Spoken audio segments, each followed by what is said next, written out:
Meantime, Florida's 6-week abortion ban goes into effect today. That's significantly shorter than the 15-week ban that had been in place up until this point.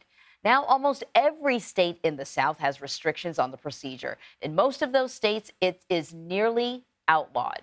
So, for more on the law's impact, I want to bring in CBS News Miami reporter Morgan Rynor.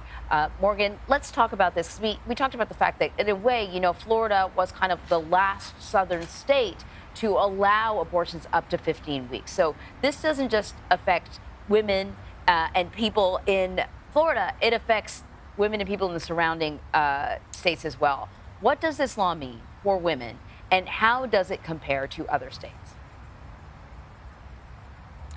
Good morning, Anne-Marie. Well, the question first is why 6 weeks? And 6 weeks is when providers say that you can start detecting a heartbeat even on an ultrasound. And Florida now marks one of 21 states that has some sort of abortion ban in place. And as you mentioned, in fact, in the southeast region of the United States, Virginia is now the only state that does not have any sort of ban in place. Now, Florida would be among one of the strictest in terms of its abortion ban, but there are other states that have stricter laws, including completely abolishing abortion as for, say, to save a mother's life. And some states also heavily criminalize providers, Anne-Marie.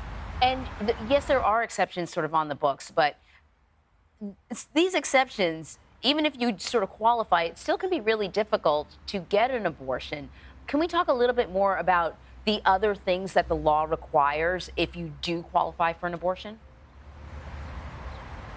Yeah, so there are concerns when it comes to the exceptions with this new 6-week ban that's going into effect. For example, here in Florida, some of the exceptions are to save a mother's life and if there is a fetal abnormality. But as some abortion rights activists point out, that the language in the law says you cannot interfere until the point when it is life-threatening, even if you know it's going to get to that point. So they have an issue with that. And some of the other exceptions up until 15 weeks include for rape, incest, human trafficking. But in order to qualify for those exceptions, you have to prove it, whether it's a police report, a restraining order, a court document. And we know that 2 in 3 victims do not even report being victims of those crimes. So again, abortion rights advocates say that is barely an exception. So here's the catch, though, to this. There's a November ballot measure that could protect the right to an abortion in Florida's Constitution. How are proponents of that measure reacting to these new restrictions? Because there's a possibility, depending on what happens in November, I presume that Florida could go back to the 15-week ban. Are the proponents shocked?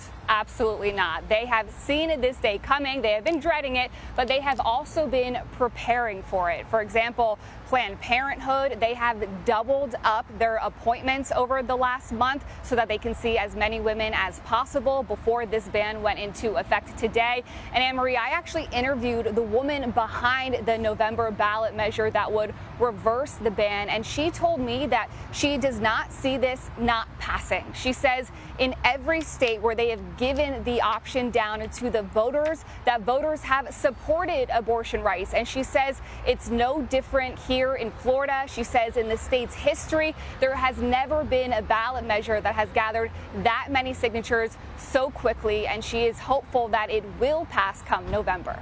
Really interesting. Morgan Rynor, thank you so much.